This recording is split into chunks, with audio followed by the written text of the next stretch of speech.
दोस्तों, आपने फिल्मों में देखा होगा कि जो राजनेता होते हैं वो पहले अधिकारियों कर्मचारियों का सम्मान करते हैं और सम्मान के बाद उनके उस सम्मान को छीन लेते हैं। उन पर कई तरीके की क्रियाएं करते हैं जिससे उनके सम्मान छिन जाता है, उनको नुकसान पहुंचता है। एक ऐसी ही राज्य सरकार बिल्कुल इसी कार्यशैली पर कार्य कर रही है। वो राज्य सरकार है मध्य प्रदेश सरकार।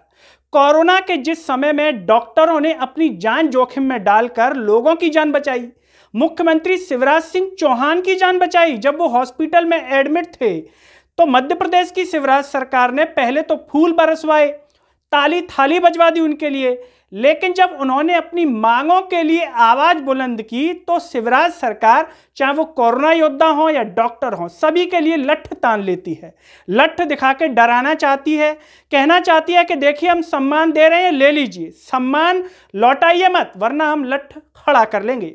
नमस्कार, मैं हूं गिरिराज शर्मा और आप देख रहे हैं सरल टॉक। सभी से एक ही अपील है कि इस आवाज को सब्सक्राइब कीजिए और इसे हर जगह शेयर कीजिए। मध्य प्रदेश में इस समय जूनियर डॉक्टर और सरकार के बीच में लड़ाई चल रही है मांगों को लेकर के। जूनियर डॉक्टर अपनी कुछ मांगे हैं उनको सरकार से मनवाना चाहते हैं, जैसे कि उनकी सुरक्षा को लेकर के, उनके स्टाइपेंड फंड को लेकर के, और बेड जो है पहले से ही उनके लिए रिजर्व रखा जाए, इसको लेकर के। शिवराज सरकार के जो मंत्री हैं, चिकित्सा शिक्षा मंत्री हैं विश्वास सारंग जी, वो कह रहे हैं कि हमने इनकी मांगे मान ली हैं। जूनियर डॉक्टर कह रहे हैं कहाँ मान ली है, कहाँ लिखित में, हवा में मान ली है क्या? उनके कही हुई बातें अंतरिक्ष में घूम रही हैं क्या? कहाँ है? ये भी बात सही है। अगर मानी है तो वो कागज विश्वास सारंग जी टीवी पर आकर के दिखा दें कि देखो ये मान ली है। जूनियर डॉक्टर कह रहे हैं कि नहीं मानी है, केवल मौखिक रूप से बोल रहे हैं, लिखित रूप में आश्वासन चाहिए। कुछ मांगे उनकी मान ली गई हैं, कुछ नहीं मानी है, ये कह रहे हैं विश्वास सारंग। इसको लेकर के जूनियर डॉक्टर जो है हड़ताल पर चले गए हैं। इससे मरीजों को परेशानी का सामना करना पड़ रहा है। लेकिन शिवराज सरकार को यह जवाब देना चाहिए कि जिस डॉक्टर को आपने भगवान माना, उनको सम्मान दिया, फूल बरसवाए, आखिर उनकी मांगों को मानने में आपको कष्ट क्या है? क्या भगवान की बातें आप नहीं मानना चाहते हैं? आप भगवान पर लठ बरसवाएंगे आपके अनुसार? आप कहते हैं ना भगवान है, तो आप लठ बरसवा रहे हैं, उन पर कार्रवाई करवा रहे हैं। जूनियर डॉक्टरों को पर जो है कार्रवाई की है, उनके इस्तीफे को स्वीकार कर लिया गया, उनको कईयों के नामांकन रद्द कर दिए गए और जो बॉन्ड भरवाया जाता है कई लाख रुपयों का, वो उनसे मांगा जा रहा है। इसके लिए डॉक्टर भीख मांगने पर मजबूर है। देखिए, मध्य प्रदेश की शिवराज सरकार ही ये कर सकती है कि डॉक्टर भीख मांगने को मध्य प्रदेश में मजबूर हो जाए। अब क्या उनसे काम तो निकलवा ही लिया, आगे पड़ेगा तो फिर हाथ पैर जोड़ के फिर उनको सम्मान दे देंगे। जैसे ही काम कोरोना का निकल जाएगा फिर उन पर लठ तान लेंगे। हालांकि ये व्यवहार सिर्फ डॉक्टरों के साथ नहीं हुआ, ये कोरोना योद्धा जो ज्वाइनिंग हुई थी जिनकी 3 महीने के लिए, उनके साथ भी हुआ।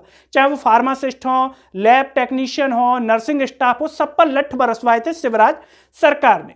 हालांकि जूनियर डॉक्टरों के द्वारा विरोध प्रदर्शन किया जा रहा है। इंदौर में 3 जूनियर डॉक्टर्स के द्वारा 3 इडियट्स फिल्म का गाना भी गाया गया। लेकिन उन्हें याद रखना चाहिए कि इन गानों का असर संवेदनशील इंसानों पर होता है, सरकारों पर नहीं। सरकारें अगर इतनी ही संवेदनशील होती तो जनता को कोरोना की आग में क्या ऐसे धकेल देती, उनको समझना चाहिए। साथ ही साथ जब भी मध्य प्रदेश में विरोध प्रदर्शन होते हैं तो हम देखते हैं कि एक लाइन बड़ी इस्तेमाल होती है, मूंगफली में दाना नहीं, आप हमारे मामा नहीं। उन लोगों को ये समझना चाहिए कि इन लाइनों का फर्क ऐसे मामाओं पर नहीं पड़ता, वो उन मामाओं पर पड़ता है जो आपको रियल में भांजे मानते हो, जो कागजों पर बोलने के लिए भांजे भांजियां मानते हैं, उन पर कोई असर नहीं होता। हालांकि आपको आपके विरोध प्रदर्शन में बदलाव करना चाहिए। मामा की जगह मामी से गुहार लगाइए। मामा मामी से प्यार करते ही होंगे। जब आप मामी से गुहार लगाएंगे तो मामी हो सकता है कि आपकी मांग को मामा के कानों तक पहुंचा दे और मामा आपकी मांगों को मानने के लिए मजबूर हो जाएं। तो जो मामा के लिए गुहार लगा रहे हैं मूंगफली में दाना नहीं, वो मामी के लिए लगाइए। एक बार लगा के देखिए। हमने देखा है कि किसी भी विरोध प्रदर्शन में मामी से रिक्वेस्ट नहीं की गई है, मामी से रिक्वेस्ट कीजिए। साथ ही साथ ये जो विरोध प्रदर्शन हो रहा है जूनियर डॉक्टर्स का, इसमें जो बड़े डॉक्टर हैं, सीनियर डॉक्टर हैं, आईएमए हैं, उन्होंने भी कह दिया है कि इनकी मांगों पर विचार कीजिए वरना हम भी साथ में आएंगे। हालांकि मध्य प्रदेश की सरकार को यह विचार करना चाहिए कि ये डॉक्टर कितनी पढ़ाई करके यहां तक पहुंचते हैं। आपने एक ही आदेश में कह दिया कि इन पर कार्रवाई कीजिए। जरा आप खुद डॉक्टर बनके दिखाइए। क्या शिवराज सिंह चौहान जी डॉक्टर की पढ़ाई करके खुद डॉक्टर बनके दिखा सकते हैं? उनके सुपुत्र बनके दिखा दें या कोई परिवार में बनके दिखा दे। अगर वो ऐसा दिखा दे तब उन्हें ये एहसास होगा कि आखिर एक डॉक्टर के पीछे कितनी कड़ी मेहनत होती है। यहाँ झूठ फरेब नहीं चलता, यहाँ क्वेश्चन आंसर चलते हैं जो उनको लिखने पड़ते हैं, कड़ी मेहनत करनी पड़ती है, उसके बाद बनते हैं वो डॉक्टर। और आप उन पर इस तरीके की कार्रवाई कर रहे हो डॉक्टर साहब के ऊपर, तो सरकार को एक बार विचार करना चाहिए, डॉक्टरों से बातचीत करनी चाहिए और लिखित आश्वासन देना चाहिए। आपकी बातें कितनी मानी जाती हैं ये तो किसानों के प्रदर्शन से ही हो रहा है। आप तो ये भी कह रहे थे कि हमने किसानों से बात की है, लेकिन कागज पर जैसी बात आती है आपको एलर्जी होने लगती है। आपको एलर्जी क्यों होने लगती है कागज पर लिखने में, देने में? क्या आप झूठ बोलते हैं इसलिए होने लगती है एलर्जी, या फिर कोई और वजह है? उसे ट्विटर के माध्यम से बता दीजिए, जिससे पूरी प्रदेश की जनता को पता चल जाए। दोस्तों, मेरे साथ इस वीडियो में फिलहाल इतना ही।